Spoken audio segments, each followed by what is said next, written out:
So Lou, I got a question for you. It's February 1st when this comes out. All-Star Weekend's coming up. I'm not the biggest fan of All-Star Weekend, but I definitely used to be. So I'm gonna ask you this. What's your favorite All-Star Weekend moment of all time? Oh man, all time. That's a tough one because specifically the All-Star game, not really a fan of, but I do tend to watch the 3-point contest. I do tend to watch the dunk contest, and I think it's mine is specifically what I view as, like, my opinion, the best or the most exciting dunk contest I got to witness, and it was the 2016 Zach LaVine versus Aaron Gordon. I don't even want to say like they're, Barton and Andre Drummond. I'm just talking about them two for now. But it was one of the just most exciting dunk contests I remember seeing. Like literally everybody in the arena after every dunk, even shit before the dunks, they were just hyped. Like, damn, like what are they gonna do next? Because it felt like it was the last dunk contest that mattered. Yeah, at least in my opinion. And you felt that from LaVine to Gordon, the way they were going at it back and forth with some, some friendly banter and stuff like that. And just some of the dunks, man, the mascot dunk, LaVine from the free throw line, like twice, like just ridiculous things that they made look easy. And shit, it wasn't, man. Like it was, I don't even remember how many overtimes. It felt like they dunked each like 6-7 times at some point, because it was just again and it was just like, damn, like this is not going to stop. And it was absolutely by far and away my favorite and most memorable just NBA All-Star Weekend moment. So I got a follow-up question for you actually, because you mentioned Zach LaVine and you're the draft person, and once we get to draft season, the audience will really figure out why I always say that about you. But even I saw his pre-draft stuff, and I was like, what is going on right now? So, like, when did you first see Zach LaVine and really notice his athleticism? Because he doesn't use it as much now. But back then, look, man.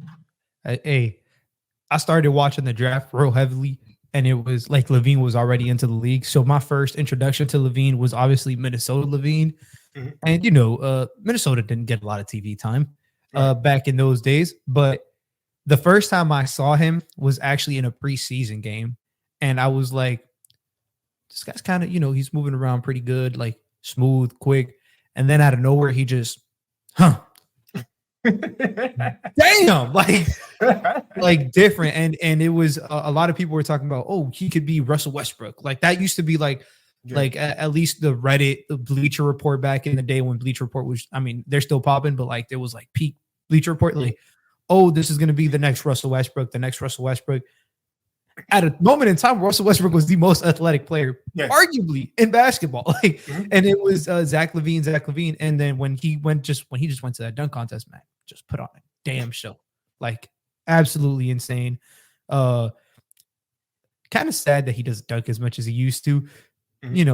People get older, knees get weaker. Happens to the most of explosive athletes. Yeah.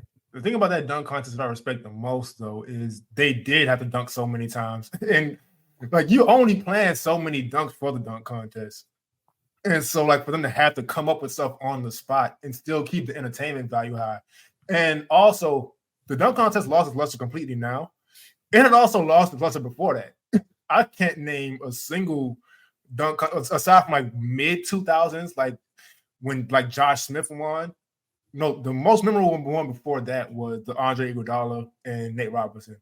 But even still, Nate Robinson dunked so many times or attempted so many times. It was like, all right, I respect this. The Blake Griffin one, I did enjoy. That was one of the ones that I did like. The two dunk when Gerald Green had both dunks when they cut off the net. That was super dope too. Some quick moments. No, Dwight Howard was before the Yeah, I think that was the Dwight Howard one with Gerald Green, actually. Yeah, Dwight Howard. That was the Steve Nash pass to Amari Stoudemire with the little head, like just but like, but it had been Zach LaVine when they had been kind of dead. Yep, and even till recently, like it's been completely dead. They had to bring a guy who wasn't even in the NBA to participate in the dunk contest, and he ended up winning because, like it just feels like it's not. For whatever reason, not to blame the players or anything, maybe they should do something to incentivize the players a little better. I don't know. Mhm. I'm not an expert in that area, nor do I claim to be. But I would like to see some sense of just like from the players, maybe like, hey man, like let's give the fans just this. Mhm. It's one day. Let's just give them what they came for. Yeah. So my favorite All-Star Weekend moment, I actually have one, and I have an honorable mention. So the audience is more because Lou is 26 years old. I'm 31. There's a little bit of an age gap here. So the 03 dunk contest, well, really that whole weekend, a lot of people may not remember because that dunk contest kind of got lost in the sauce for whatever reason. But at some point, that was considered one of the best dunk contests ever. That Jason Richardson versus Desmond Mason. And to add to the stakes of it, that was the night before Michael Jordan's final All-Star game where he hit the game winner. So that whole weekend, that's probably my favorite All-Star weekend overall. But my honorable mention, and I didn't even see this one live because I was just a little too young. I just remember hearing about it. Like, oh, Vince Carter stuck his arm in the rim. Vince Carter did this, Vince Carter did that. I didn't know who Vince Carter was at the time. But started watching basketball a couple years later. A few years after that, NBA Entertainment used to put out these DVDs. And it would be like Ankle Breakers Part 1 and Part 2. And they had Dunks Part 1 and Part 2. Dunks Part 2 had bonus features on it. One of the bonus features was a 2000 dunk contest. And so I was able to see those dunks because that's right before YouTube, I believe. I was able to see those dunks and see the context of it to where it really wasn't supposed to be easy dunk contest for Vince Carter. T-Mac was out there doing some crazy stuff, and so was Steve Francis. Yeah, and they were cousins too, which is like and they were helping each other out. And Vince Carter has the best windmill I think we'll ever see. Oh, for sure. Like I understand Dominique and I respect Dominique. I love Dominique, but Vince with the extension on his windmill was insane. And the thing that gets left out about especially that dunk concept, a lot of older ones, Vince Carter didn't miss a single dunk. And he didn't know what he was going to do. He to come out the gate with that inverted 360, which come to find out he feels weird when he does a regular 360. I didn't know that. That's why he does it that way. But the inverted windmill 360 with the full extension, jumped so high he landed and just bounced back up again just by mistake.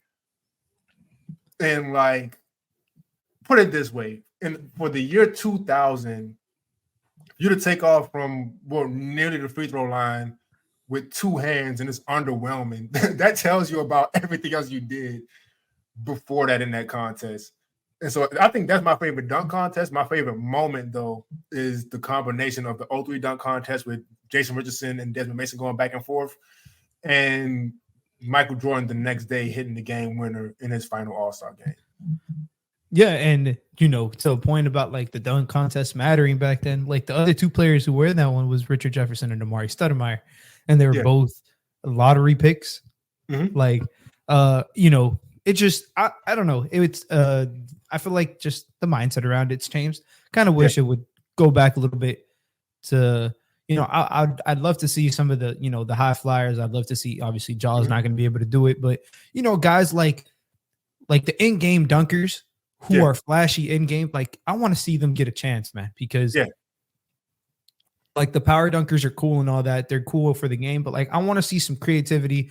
Somebody have a spark. Like people want to see the stars out there. That's why it's called All-Star Weekend. Mm-hmm. Just a mix of like you said, Vince Carter back then was still like he was Vince fucking Carter. Like it wasn't like he was, Tracy McGrady was damn near, one of the best players. I mean, he was one of the best players in the league, and they were just going out there. That was his coming out year.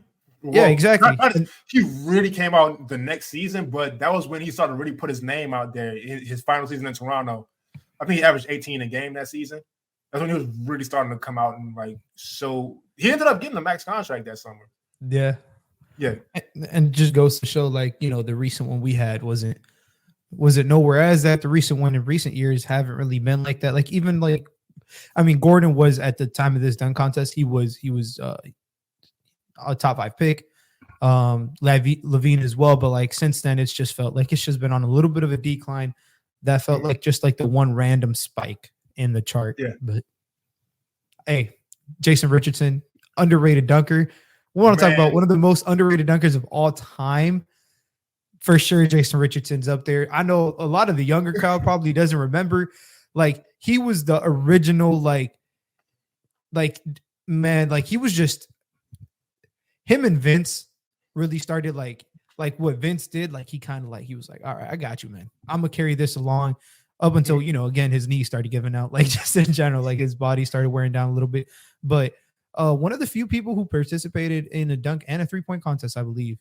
Mm-hmm. Because he was a very good 3-point shooter. It's just he was a very good player too. In general, it was like, man. So I really don't know why he gets forgotten about. He won. I think he won. He won in 02 and 03. He lost in 04 and then he just didn't go back. But he won 2 in a row. But man, he was in 04. He lost because he was like going like he was kind of out of pocket with his attempt. I guess he must have like really try to blow the crowd away. He just missed some dunks. But I understand it because, like,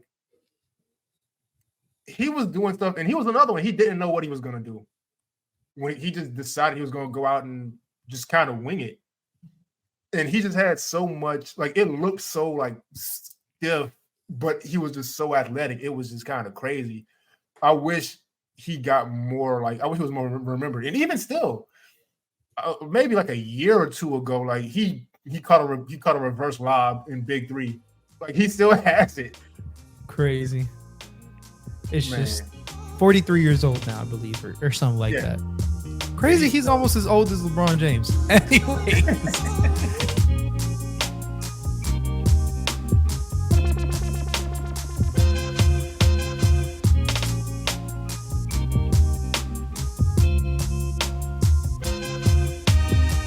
Ladies and gentlemen, welcome to another episode of Playoff Foul. We're back. Complete transparency. I'm going to just say straight up, I had COVID. So I actually had it when we recorded the Kobe episode. It just wasn't as bad. And then as soon as I got off, I felt like dying. And that's why that episode came out kind of late on YouTube. And it was a rough couple of days. And then I didn't have a voice until a couple of days ago. But we're back. Aside from all that I just mentioned about myself, Lou, how are you doing? Oh, man, I've honestly been doing kind of bad, man. A lot of shady motherfucking car salesmen, bro. Trying to get a car in Miami. Man. Not the wave, man. If anybody knows anybody, please hook it up for your boy, man. Kendall Toyota is fucking tweaking. But I've been good besides that, man. Sorry. The thing I realized a while ago is car dealerships with commercials are typically not the way to go. Car dealerships I mean, you think it's just Miami. I had 2 cars die on me. I shouldn't be telling the public this, but it was a rough November. So I'm car shopping also. And man, they'll put cars on these websites they know they don't fucking have. And you'll get to the dealership. It's like, oh, well, we can't sell this, but look at this other car that's $5,000 more. Fuck with us. And it's like, man. I went today, man. They told me, they said online, I read the fine print, 0 down, X amount of money a month. It was exactly X amount of money a month. Motherfuckers wanted $5,500 down. I said, shove it up your ass. I left out that dealer so damn quick, man. It's just, it is what it is, man. Again, please, anybody, hit me up on Twitter, please. If you sell cars, generally, don't try to rip your boy off, man. But I'll come look at him, man. I'll come look at him. Man, look, if you're in Dallas, hit me up too. Rip me off if you want to, but I'm buying it from your house. So rip me off if you want to. All that said, though, man, we're gonna get into the basketball of it. The Phoenix Suns. Now, coming into this season, I did have questions because typically those teams that come up with these big threes, I think there's enough examples now to safely say it rarely works. It rarely works. And Kevin Durant was part of one of them, unfortunately. And I love Kevin Durant. I'm not going to sit here and slander him for that, whatever it is. But those teams typically don't work because top-heavy teams typically don't work. I've mentioned what I believe the championship formula is. It's shot making, it's defense, and it's role players being able to be a star in their role. Mm-hmm. And those teams are usually missing that third one. So coming into this season with the Phoenix Suns, I was like, and I never fell into there's one ball thing because great players know that and they are able to make things work, as we saw in Miami with Wade, Bosh, and LeBron. And I also knew Devin Booker had the playmaking chops. I didn't know this good, but I knew he could do it. But that wasn't the question. The question for the Suns was who else is going to step up? And I understand Kevin Durant's been amazing. Devin Booker just averaged 42 points per game last week. So there's not even much we got to say about him. And Bradley Beal, he's come back into form and kind of not been himself from 2 years ago, but he's been Bradley Beal, which is kind of all this team needs. But if I were the type of person to hate players, I would hate what I'm about to say. But man, Grayson Allen been hooping. God damn. I understand, like, he's not like it is what it is. He's been hooping. That's all you can say because it's true. Like he's been exactly what they've needed. He's been a spark plug. He's been a catch and shoot 3-point shooter. He's taken on more assignments defensively. Not to say he's a lockdown defender, but the team defensively isn't falling apart like some, thought they could be. And to be honest, he's probably their fourth most important player. I guess Nurkic is up there with him. Mm-hmm. But, even in some moments, they're third. Like, just because you need him to, like you said, man, players who star in their role, that to me is the entire difference between a championship team and like a team who's just really good is, we got that guy to buy in just a little bit more, or we put that guy in the right spot and he bought into that spot. And Grayson Allen has been doing that to a T. He's, 13.5 points in the month of January. I'm just going off of January because I do want to state this, and it's not to completely discredit the first, 2023 version of the season for this team, but they've only recently been healthy. Yeah. The big three, as everybody knows, Booker, Beal, Durant have been playing. So, that's kind of, I'm taking the January approach because that's the most recent sample size we've gotten of continuous play from everybody, just from top to bottom on the team, roughly. And 53, 57, 85 splits. Grayson Allen. Like, talk about starring in your role. What is he being asked to do? Please catch and shoot the ball. He's shooting 8 attempts, almost 5.5 for 3. Like, and he's hitting them. Like, he's doing his job as a basketball player, as what he's being asked to do is like, look, we got 3 guys. Spacing was an issue, or I would say, I don't want to say an issue. I want to say a question mark. A lot of these guys operate. They love that midi. Beal, Booker, Durant, 3 of the most prolific mid-range scorers basketball had seen for a little bit. Probably 3 of the top 10 mid-range scorers basketball had seen. So recently, talking about active, obviously. So, them getting that extra spacing, it's different shooting 2 sometimes than it is a 3. You need some people to take that pressure off, space the floor so they can get to these 2s. Grayson's been doing that, man. Yeah, but man, I want to ask you, Kenny. Because you mentioned Booker's playmaking. Yeah. How much have you seen that improve? Because I knew he could pass. I didn't know he could play make. 2 different things. Mm-hmm. I'm not going to say I saw this coming, but he's always kind of shown the flashes of being able to. But just got to kind of remember, so the teams he played with before, he had Chris Paul there to where you let Chris Paul do that. I don't care how old he is. If Chris Paul's on your team, you let him make decisions. All due respect to Book, but it is what it is. And the eras before that, the Suns just weren't really good. And so when he would make these good decisions, he just wasn't really passing the guys who could do much with it.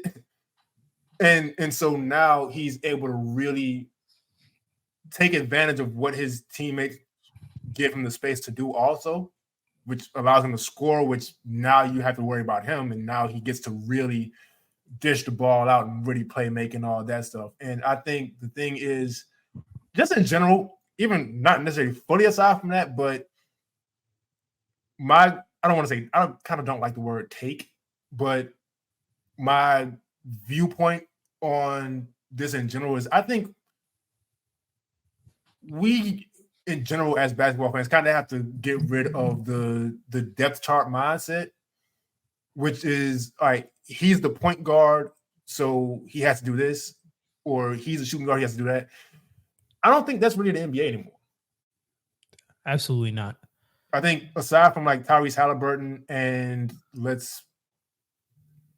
LaMelo Ball when he's healthy, there's not many of those, all right, I'm going to set the table and be a pure point guard guys anymore. Chris Paul, when he's healthy, unfortunately, we have to say that now with him also. And the older guys, like, and I don't want to say Kyle Lowry because that's going to bring up a whole bunch of, that's a sore issue right now for me. But that guy doesn't necessarily exist anymore. It's kind of just like a lot of motion with the good offenses at least, and everybody can kind of play making a sense. And so I figured that point guard spot, quote unquote, not really being a strength of this Phoenix team wouldn't really matter as much. But again, I'm not going to sit here and pretend I knew Devin Booker was going to play make this well. Yeah. His ability to like just actually make reads out of pick and rolls, high pick and rolls, not just in terms of him scoring for himself, but hitting skip passes to the corner, hitting the guy after he drives, hitting the guy cutting at a 45-degree angle, finding the guy at the wing instead of the guy at the corner on those 2-on-1s, making the right decision. His turnover, for being as, used, like his usage rate being as high as it is, even with these players, he's having the second best year in terms of turnover percentage he's ever had. But the difference is he's having the ball, because usage rate, it just means whenever you take a shot or you make a pass or it's like you end the possession, his usage rate is still just, right around what his career is, but his assist percentage is literally the highest it's ever been, aside from 1 year, a while before Chris Paul got there. So it's just his ability to play make, his ability to take a step. I don't want to say take a step back, but just to take on this newfound responsibility while still giving you the aggression that Devin Booker brings. Yeah. Because I fully believe, man, if he had been healthy enough and this team had been healthy enough and they've been playing together like this, he'd be in discussions for first team. I think he should still be, maybe even MVP discussions, because he's been this good, man. Like he's been special. We saw last week he got Player of the Week. They went 1-2. He dropped 50 points a game. Yeah. Like shit like that. You don't see that in 3 games. A player scoring 152 points in 3 NBA games should surprise you. Doesn't matter what era of basketball we're in. If offense is going up, it's still shocking. But And for whatever reason, Devin Booker's still kind of underrated in a sense. And I don't say that as in like he doesn't get credit, because he does get talked about by the people who kind of know. But I think even still with the people who know how good he is, I think we don't really acknowledge just how good he is. Exactly. Because to be able to leverage your scoring ability and it's all reads. It's not easy reads. He's not premeditating his scoring. He's not premeditating his passing. It's whatever I'm able to make the defense do. Because all the offense is making the defense make a decision. Whether it's like, if it's a simple pick and roll, all you're doing is you're making the defense show their hand. How they're covering it, who they're helping off of, if they're switching, if they're in a drop, if the teams don't really hedge often, but make the defense show their hand and then make a decision from there and just make them pay for whatever it is, because you're going to have a hole in the defense somewhere, because they're kind of, in a sense, not necessarily reacting to what you're doing, but they kind of have to in a sense. So it's creating those advantages. And he creates advantages, whether it's for his teammates or for himself, seemingly every time he touches the ball. And that is not easy to do. There are good players who can't do that. There are great players who can't do that. It's like him and a couple other guys in class of their own as far as that goes. And go ahead. No, yeah, he's been sensational. I think, like you said, Bradley Beal just kind of coming back, getting reasserted. It's been a question mark. Obviously, the question mark, how are they going to play together? And I think we got a big enough sample size to know very fucking good. Let me tell you. 678 possessions per cleaning the glass. This does not count today's game. Their offensive rating with all three of them on the court, 130.8. 100th percentile. Their defensive rating, 113.4. That's slightly above average. Mm-hmm. That was a question mark too. Defensively, can they survive? Yeah. Especially because when you look at that lineup, like they don't really have like a lockdown defender. Like Nurkic isn't a lockdown rim protector. I think KD is a very good defender. I think he gets overlooked in that aspect. I think Booker brings intensity defensively. You know, Grayson Allen has done that. But like, you know, no, I don't want to say like, you know, they don't have like a decoy candidate. They don't have even an all NBA defensive player candidate. It's just team concept, slowing the game down. Who would have thought that controlling pace can help a defense so much? But it's 131 offensive rating. Talk about shit. You talk about, man, just talk about it in general. God damn. That's when I saw that, I was like, holy like I knew it was working because I've seen some of the games recently. Yeah. But it's just, that's a different tier, man. And that's the thing. And that's kind of why I don't really ever buy into there's only one ball thing. Because just because a guy can score doesn't mean he's a selfish player. And we know, and we're going to get to him in a second, trust me, but we know about Kevin Durant and his efficiency. So it's not like either of those guys is out there just chucking. Well, Bradley Beal had to a couple of years ago because he was kind of in Washington by himself. Yeah. But none of those guys are looking to go out there and chuck shots up and get their stats. They're trying to win. They just know what they're good at. I guess they all leverage their scoring. Devin Booker, I believe, is probably the best at leveraging the scoring and then mixing in the playmaking. But they all do that in a sense. Now, Bradley Beal, he's going to get into rhythm at some point. He's not been bad. But At all. He's not been bad at all. But I think the thing with him, well, with these teams, when they have worked, there has been a guy who, I don't want to necessarily say demoted himself, but decided like, I don't need like Chris Bosh. Chris Bosh, before he got to Miami, was a 20-10 guy. And he was like, well, this isn't really going to work here. It's a different era now, so you can still get your points, and it'll still look like this juggernaut of a thing because there's more possessions. And like I mentioned, this is an efficient team anyway. Mm-hmm. So but I think Bradley Beal is kind of the guy, and he understands it, that he's a great player, but he's just simply not Kevin Durant or Devin Booker. And I think that's been part of what's worked. Yeah, his ability to just be, and you know, the team in general, like their ability to establish a pecking order. Yeah. To like not have egos. It feels like they're all working because, you know, the biggest thing with these, like the teams that get together with the stars and stuff is egos. Like at the end of the day, like it is what it is. Like, you know, how players get perceived in the grand scheme of things matters to them. Yeah. It feels like this team doesn't have that. It feels like, and even if they do, it feels like, and this is a lot, you know, credit to all three of them. Like they know the pecking order, and it's not to say Booker is the best one on the team, and then it's Durant, and then it's Beal.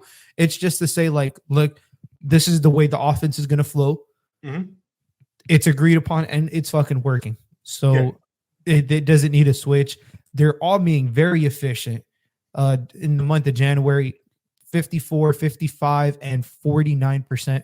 You know, Booker, Durant, Beal. From three, you're looking at 39, 41, and then Beal is at 33%, which we know he's capable of doing more. Obviously, he's just getting into rhythm. It's like they're all damn near 50, 40, 90s. Mm-hmm. You know, exception of Beal, but like they're crazy efficient. They're getting the looks off, even if they're not shooting 3-pointers at volume. Their diet in the mid range is just so efficient that sometimes you don't need to get all the way to the 3-point, you know, all the way to the rim. Sometimes you don't need to get all the way to you don't need to pull from deep. It's just run your sets, run them crisp. The role players are obviously helping. You know, Josh Okogie, got to talk about him because it feels like whenever he plays, talk about a guy giving him a defensive identity. It's Josh Okogie. It's definitely Josh Okogie.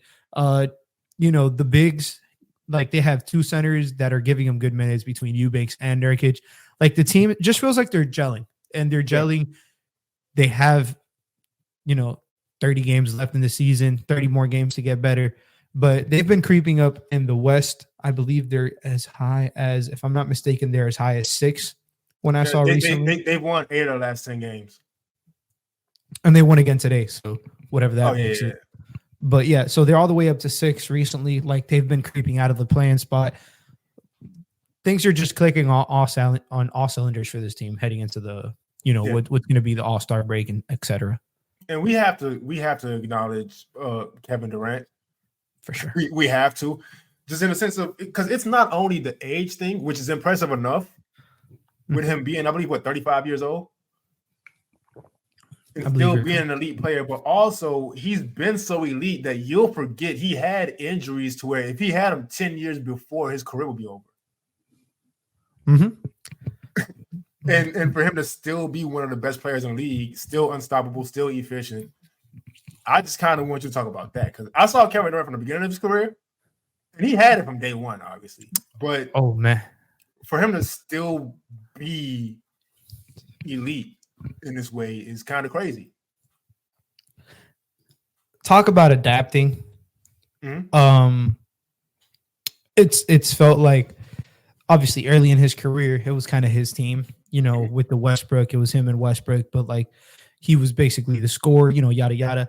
Like it felt like he's transitioned his role even this year. I think his playmaking has gone up recently. This year he's averaging, I didn't even know it was 6 assists a game, but again, it's just crazy. Developing your game at 35, so showing that he can still affect the game in more areas than one, because he said it recently. He's like, I think I deserve to be in the GOAT conversation. That's not a discussion for here, but like, people always bring him up in the scoring conversation. Is he the best scorer that has ever graced an NBA floor? But at the same time, now he's more than just a scorer, is my point. He's legitimately doing everything on the court for this team and affecting it in a certain way. And when guys are missing games, he's like, all right, I got you. When Booker or Beal misses, takes a step up, does what he has to do. When they're all on the floor together, he's like, all right, I know what I'm going to do here. I'm going to focus on this and this. Just championship pedigree. He's won it before, knows what it takes, and is, in a sense, I feel like guiding. And him and Booker have the very similar, just like I call it like the it factor. Like they have that attitude that, just clicks. Their intensity is kind of the word I'm looking for. They're very intense people. So it felt like from day one it was going to work. And man, Durant has been every ounce as special that he should be. I was actually having a conversation today with some of my family members just in regards to who is the best American basketball player currently in the NBA. And Durant might be at the top of that list. I'm not here to say he might be or not, but like he's been that special, and he's 35 years old, man. Like it's crazy that he's still at this level doing with the things that he's doing. Yeah. And so I honestly, to be transparent, I feel like for the listeners, for us to talk about Kevin Durant and not mention any narratives, we deserve to subscribe. I'm not asking for it. I'm not begging for it. I'm not demanding it. I'm just saying, hey, you're not getting that in a whole bunch of other places.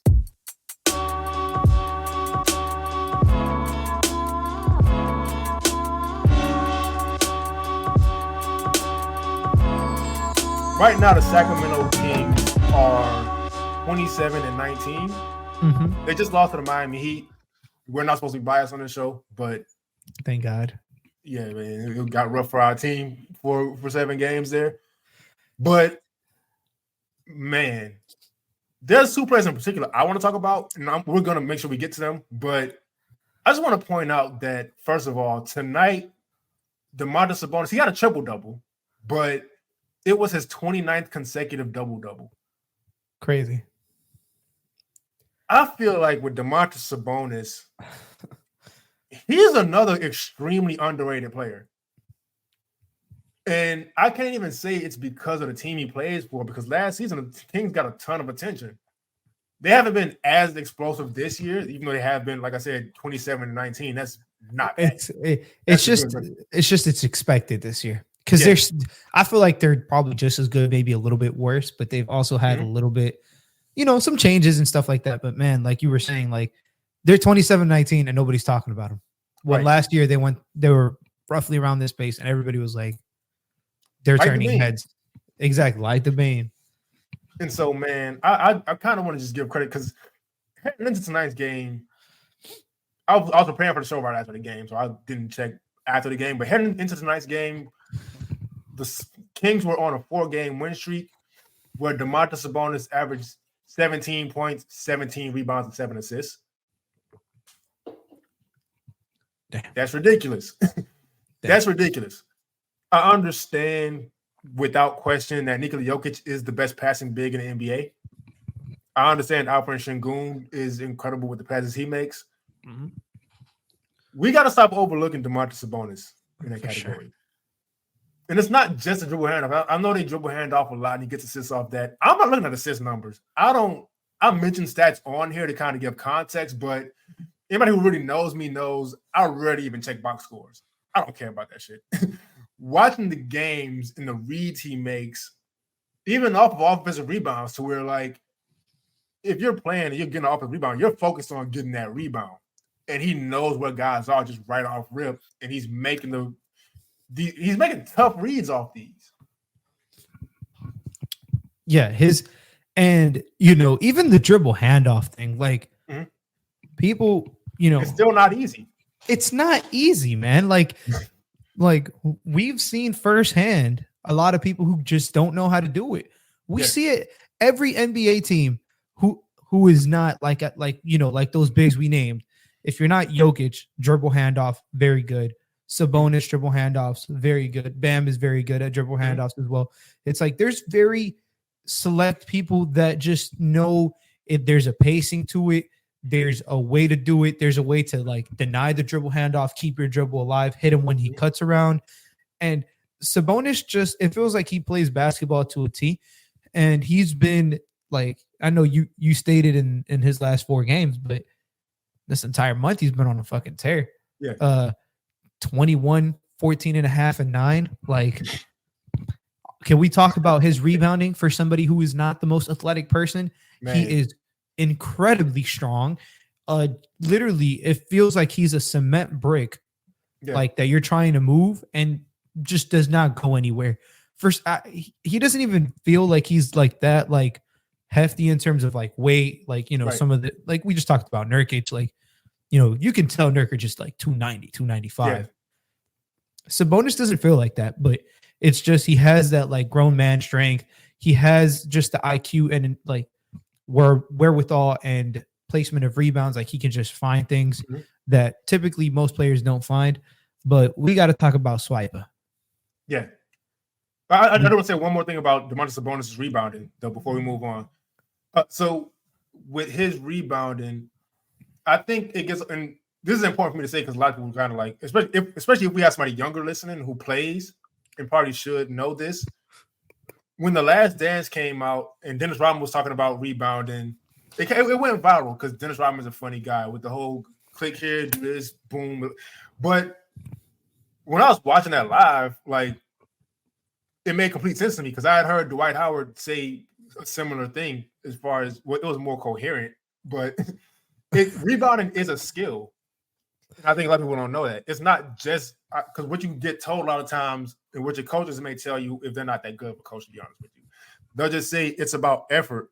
Just want it more. And it's like, no, you have to not only have a feel for where the ball's going to go, because that is part of it, but you have to know angles. You may have to, and Dennis Rodman take it as far as knowing how many times the ball will rotate when the shooter shot it. So you have to know the angles of, all right, he's shooting from over here, so the ball's most likely going to bounce over here. And Domantas Sabonis has kind of mastered that skill. So I want to give him credit for that. Because like you said, he's not athletic. He's strong for sure. But there's a skill to rebound, and I feel like most people just don't really know about. And he's definitely mastered it. But I want you to go in first on De'Aaron Fox. Oh man, I'm gonna pair him with Malik Monk because this backcourt with these two guys running the show with the speed.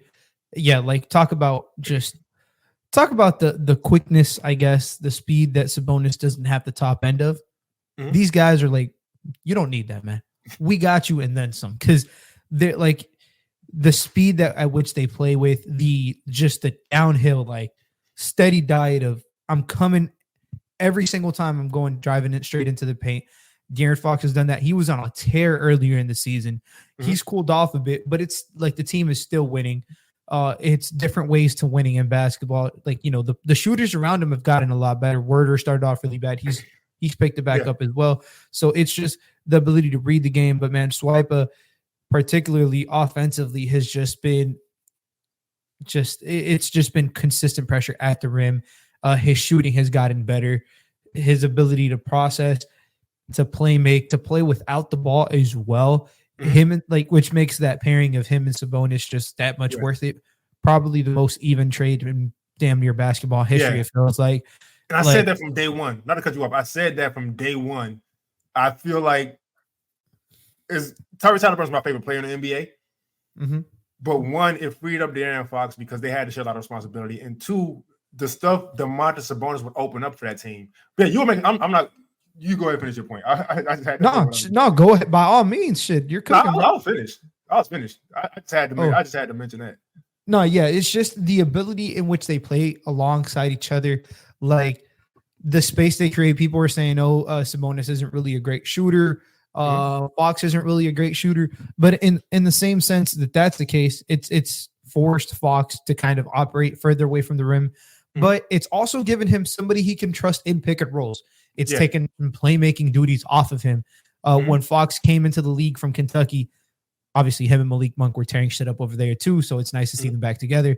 But he wasn't, it wasn't like he was the sole playmaker. Like he was a score first point. Like that's the build of point guards that most, we were talking about off air.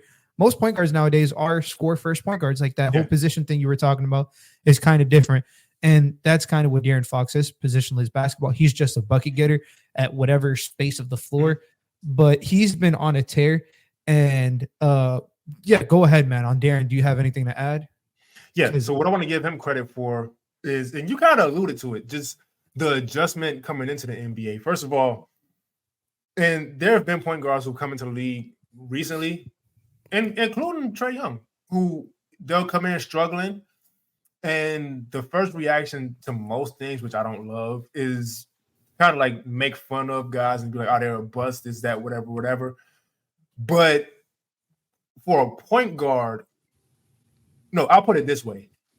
Every player who goes into the NBA, they say the toughest adjustment is adjusting to the speed of the game and how fast things are going. So imagine being a point guard and having to control that speed. And having to control the tempo and it's tough, man. And De'Aaron Fox didn't even necessarily start off his career bad, but just to see how he's what he's become.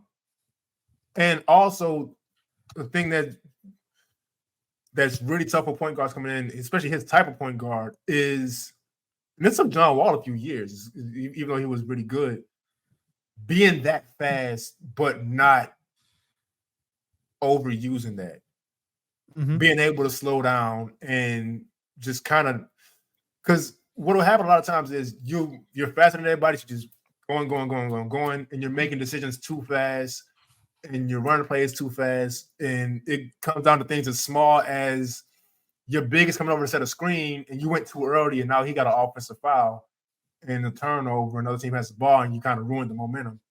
And so I want to give De'Aaron Fox credit mostly for not only what he's been, but that journey in itself as a point guard coming into the league and having this freak athleticism and kind of being just a freak athlete at first and really becoming more of a well-rounded player. Because like you mentioned, his shooting has improved over the years. He has less playmaking responsibility, but he's also a better playmaker than he was before.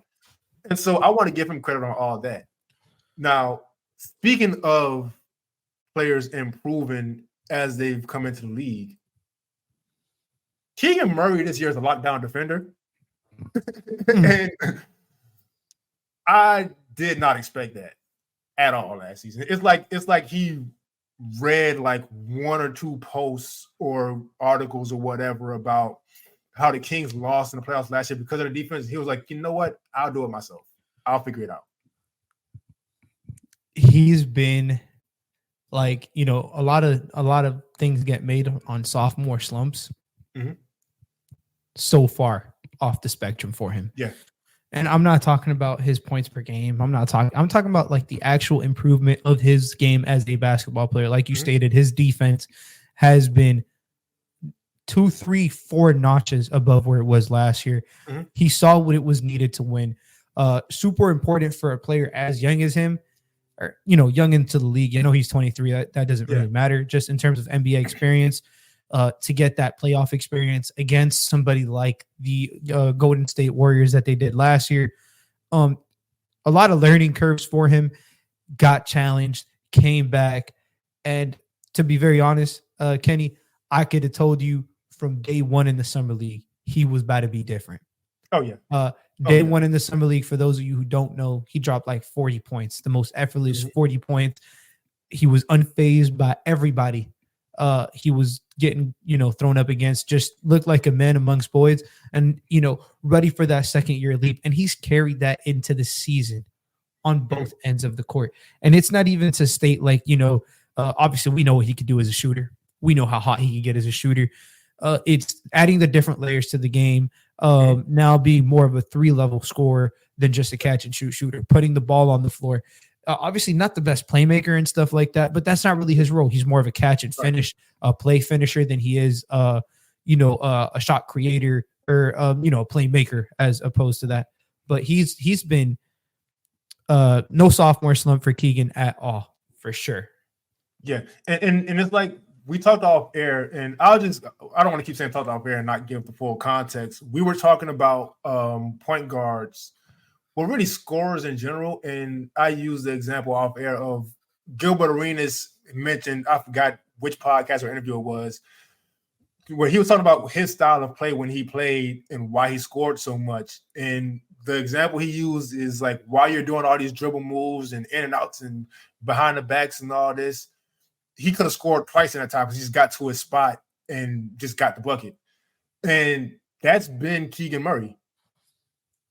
It's no, and I don't want to sound like somebody's coach and be like, there's no flash to his game.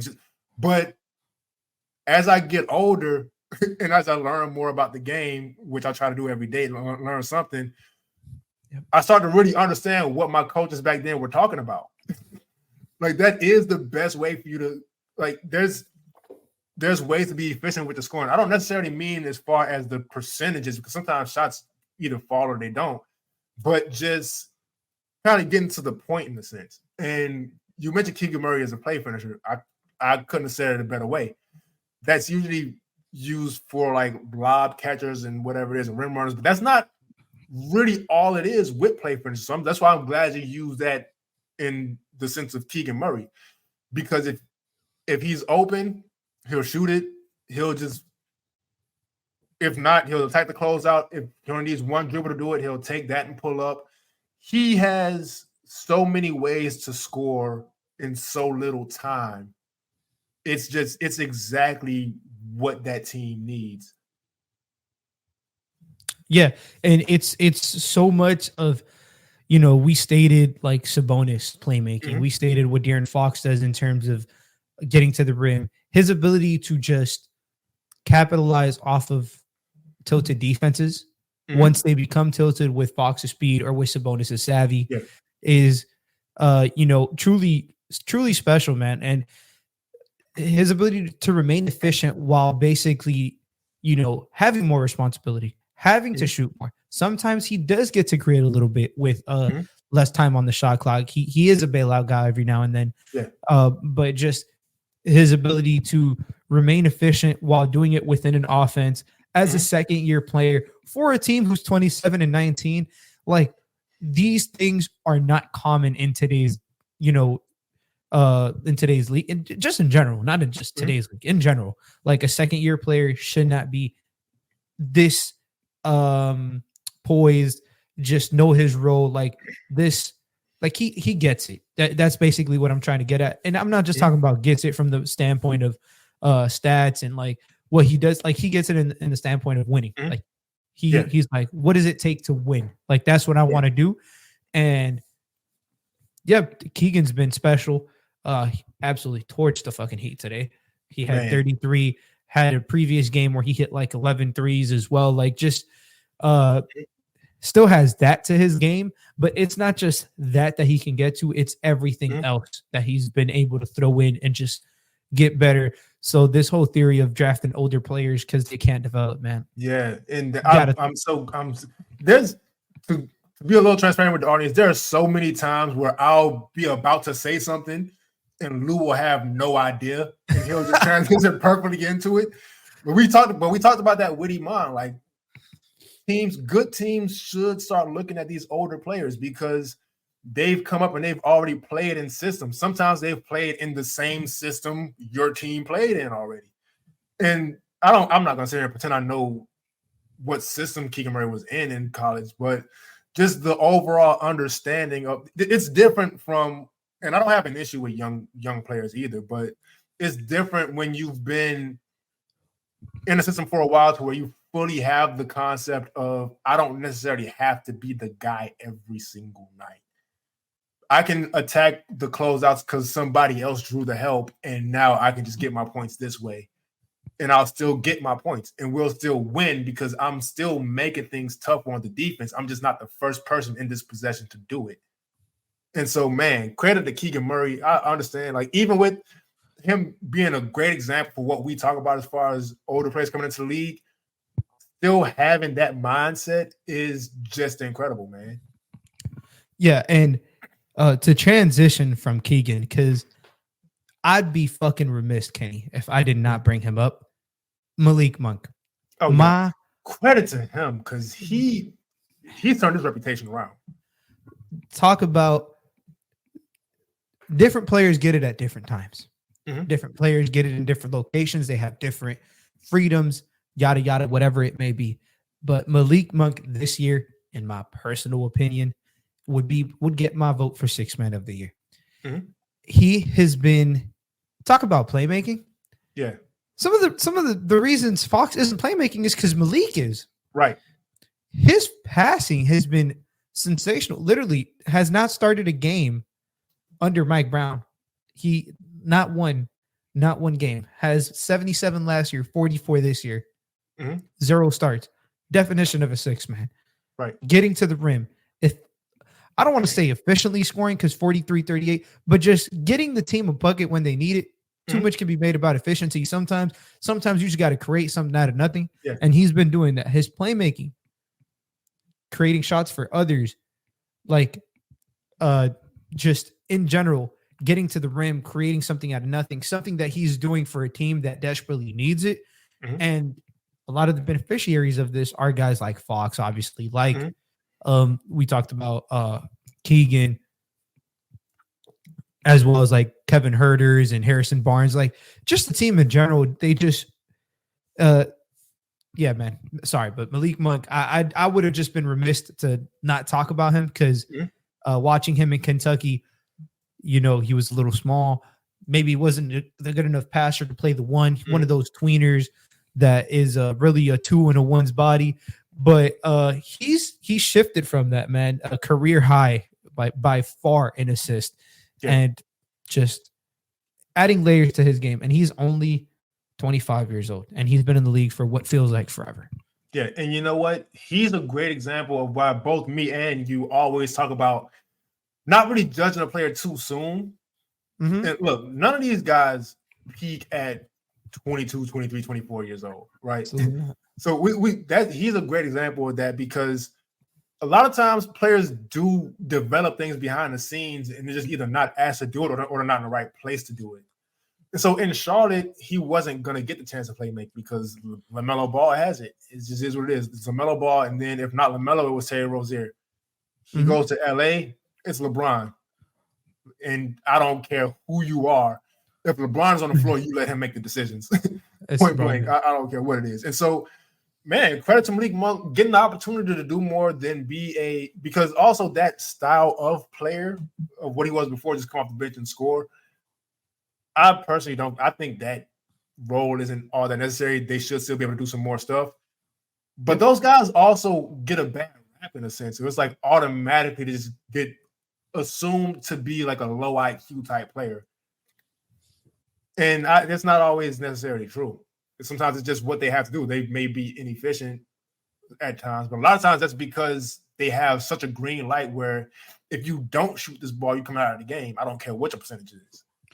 And so, man, credit to Malik Monk for sure for being able to. I don't know when he developed the playmaking. I'm not going to assume it's this year because that's not a one summer thing where you come back with. And so, credit to him for getting the opportunity, and credit to Mike Brown for giving him the opportunity. Because a lot of times, coaches will see you in the background improving on something and just be so stuck in their ways and just in what it is that they assume that you can do. And Will Hardy said this about Colin Sexton recently. He had to start to overcome and overlook what Colin Sexton's reputation was and use him to his strengths. And so credit to Mike Brown for doing the same thing with Malik Monk. Yeah, because to be very honest with you, Malik Monk was playmaking in Kentucky. Yeah. But it's just like you said, a matter of situation, a matter of who's around him, a matter of egos, like pecking order, a lot of things, man. But huge credit to Mike Brown. He's been, talk about coaches getting a second chance. Mm-hmm. Damn, man. He's been sensational for this team. Changed the culture. Felt like he's learned a lot. Obviously, no coach is the same as they were 15 years ago. Right. Some are better, some are worse. In the case of Mike Brown, he's been a lot better this second stint around for sure. Yeah, man. Credit to him. Well, I think we might be the only podcast that ever really gives credit to coaches. What? we kind of have to be, but man, they deserve it. It's a tough job. It's a tough job. And it's a thankless job. And you can do everything right. And if your team doesn't have the talent, they'll fire you before they trade anybody. Mm-hmm. It sucks. You're the first one out all the time. First one out every time, no matter what. And even with Mike Brown, for example, he was a really good coach in Cleveland with LeBron. And I think it was a long time ago. Yeah. But he ended up losing that job. He goes to the Lakers, and the Lakers market has not liked the coach since Phil Jackson. And before that, it was Pat Riley. And they even turned sour on Pat Riley. And so that's probably the toughest job in the NBA, the head coach of the Lakers. But that stint kind of ruined his reputation in a sense. So now it's good to see him bounce back after his years with the Warriors, back as the head coach with the Kings, really getting it done out there, man. Credit to him for sure.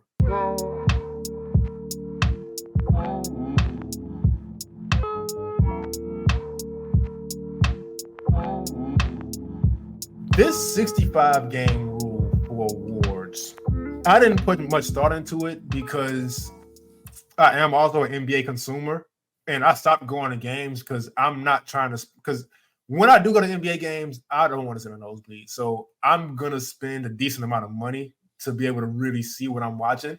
Mm-hmm. So the last thing I ever want to do is get to an arena and find out the stars ain't playing. And I've paid star money for the tickets.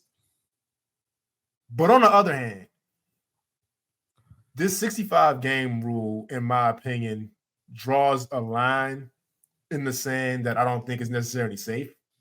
As we saw yesterday, Joel Embiid had no reason to be out there playing, but he's pretty close to the threshold of 65 games.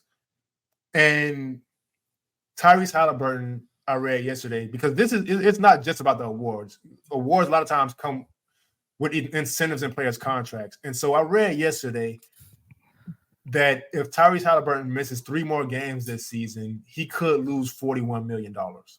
Yes, about that money. I was about to say it. And it's easy for us as non-millionaires to say, oh, well, you're supposed to just love the game. And look, man, the NBA career is not a long career. Mm-hmm. And I understand it sounds like these players make a lot of money because they do. But that money also stops when you're 33 years old. And you're probably going to live into your 80s or 90s if you're lucky.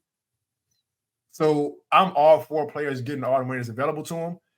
And this 65-game rule it's left no room for actual injuries. And that sucks. It's interesting that you brought it up like that because I'm a fan of this rule but I had never thought of it in that light, because I do think that's it's a side as a consumer. And as like, it's tough because you obviously want to watch them play, but you also want to watch them when they're fully healthy play. Yeah. And you don't want that to be, I feel like the topic about the NBA Supermax contracts is a whole different topic that we were talking about. We'll get to that one day, because we talked about that. I think that should just get completely disbanded. I think it should just be the max, and it is what it is.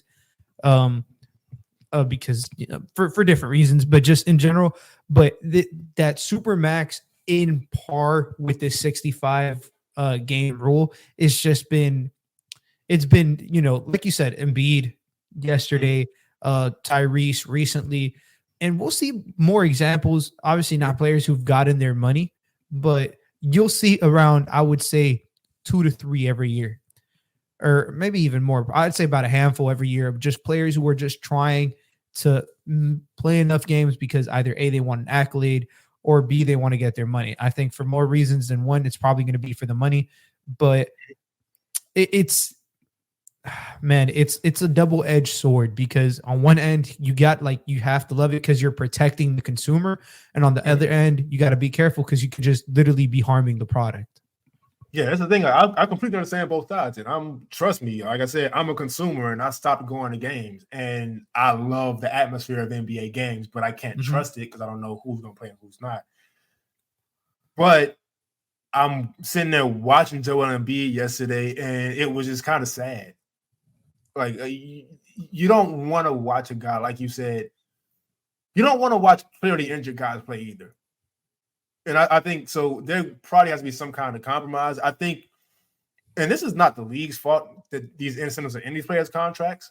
I've never really agreed with that anyway. I think even without the injury aspect and the 65 game aspect of it, I think you probably shouldn't tie that much money to media guys' opinion, especially when they may vote on something. Like, if I'm a journalist and this business is as fickle as it is already, I'm probably just going with an agenda to get some clicks in some sense, and I'm writing about whatever it is. And so I'm probably and these votes are going to come out.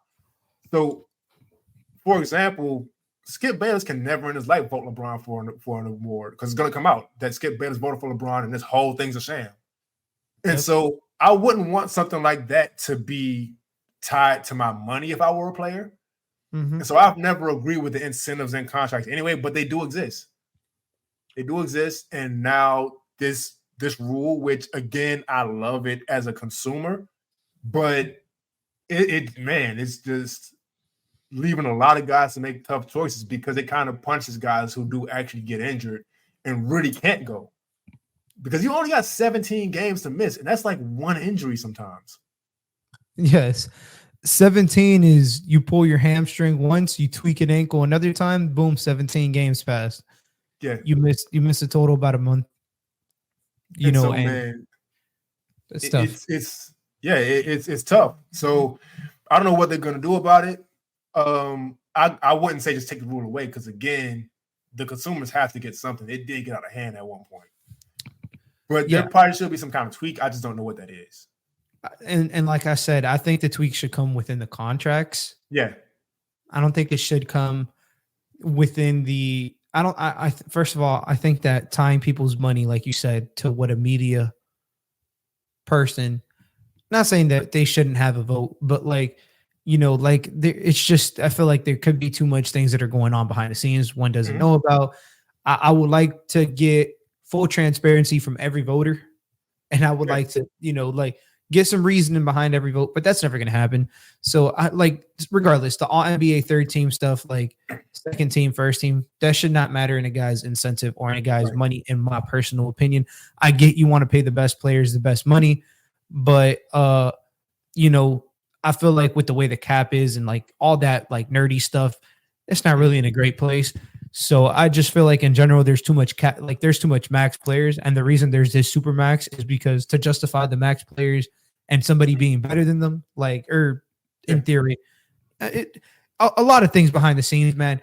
Yeah. Ending point with that, I do like the 65 game rule. It's just unfortunate what it's turned into with the injuries and stuff like that. especially to some of the players like that they've been on a fucking tear, like Reese and obviously Embiid. And we'll see a couple more players obviously get close to that threshold because we're just over halfway done with the season. And it sucks because now that I really think about it, it's about 35 more games of them trying to fight through these injuries. Mm-hmm. And I actually do think you're 100% right as far as what it should be. Just stop putting that stuff in your contracts, man. Because like for example, right? Let's say player A has a rough game, terrible mood. He may have had a crucial turnover at the end or whatever. He doesn't feel like talking. Media member A comes up, asks him a question. The player is upset. He doesn't want to talk. He maybe said something he probably shouldn't say, or he's a little rude, and now the media member is holding his grudge, and now he's not going to vote. Yeah, and so it's just like that stuff should have never been in contracts anyway. But I guess if you're a player and you believe in I feel like a lot of times the business side of basketball kind of takes advantage of players' competitiveness anyway, because players are gonna assume, all right, well, first team all NBA, I'm good enough for that. Sign this contract. And now the team they could just decide, all right, you know what? I can rest you anyway. Whatever. You don't reach this threshold, we don't have to pay you this $40 million. And so it's just a lot of stuff, man. So I do think it's kind of a mess. And I think it's always been a mess. But the 65 game rule, it kind of like really sheds a light on it. And at least for now, as long as these incentives are in contracts, it just kind of makes it worse. Even though the rule itself isn't a bad idea, it's just the domino effect of it gets real messy. Yeah, and like you said, I think it's a step in the right direction. Mm-hmm. I know recently the news came out. Adam Silver obviously signed an extension as a commissioner. Well deserved, I think. Yeah, I think he has crazy ideas until they work, and they've all worked. Exactly. He talked about a motherfucker who literally, he's like Shohei Ohtani. Every time he goes out there, he knocks it out the park. It feels like this feels like he hit a double. Yeah. Like it's a step in the right direction, but it's not really quite where you want it to be.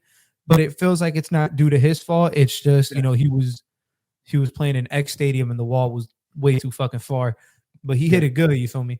It's just it's tough. I would like to see some more clarity. I think this is something that's going to take probably 2, 3, 4, 5 years to get fixed.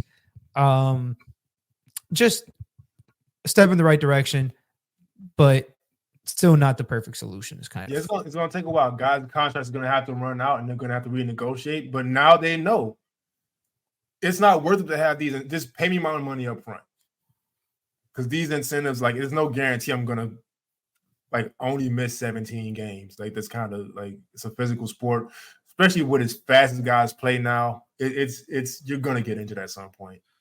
Unfortunately, it's just part of the game, and so they're going to have to just renegotiate their contracts when they run out. But it is a good idea. And like you said, with as much parity as there's been in the league, a lot of these players, sometimes they would like the incentive thing too, obviously the money thing, but like the teams want to get in. And now it's, the play-in it's 4 teams. Now it's not the top 8 like it used to be. It's the top 6 are locked in. Those 6 spots mean a lot more than the 8. Than they used to. So it's teams pushing for that. The Pacers are on the cusp of that. Teams obviously fighting for home court advantage. That's always been a thing. But it basically makes the league, since the league's been so even, and like even the playing teams are like just like everybody's like basically a game off. It's just so much parity that teams probably pushing for the players to play or maybe even the players in some cases are pushing to play themselves. But unfortunate, but a step in the right direction again. It's going to get figured out after a while. It's just like right now it's a little messy, but I believe in it. It's just right now it's just players are in a tough spot. They are in a tough spot.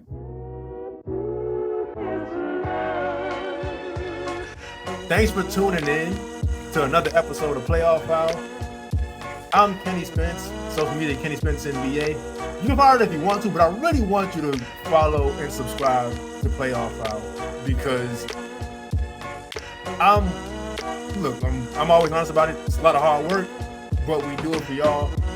Make sure you subscribe. Make sure you follow on all socials at Playoff Foul.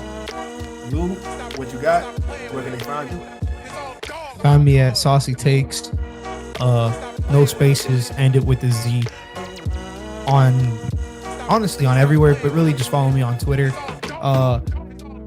Also, we want to thank people because we hit 100 subscribers. We forgot to mention it. Yeah, we did. Thank you guys. Currently at 103 subscribers. I know it means a lot to me. It means a lot to Kenny for sure. Yeah. It means a lot to Frankie. I guess I'll put some words in his mouth in this case, but it does. No, it really does, guys. Thank you guys. Continue to like, share, send it to your cousin, your favorite grandmother, I guess, whoever it may be, man. Great uncle, the homies at work, the homegirl at work, everybody, man. Please just, get us out there. Thank you guys for sure. And that said, we'll see y'all next time.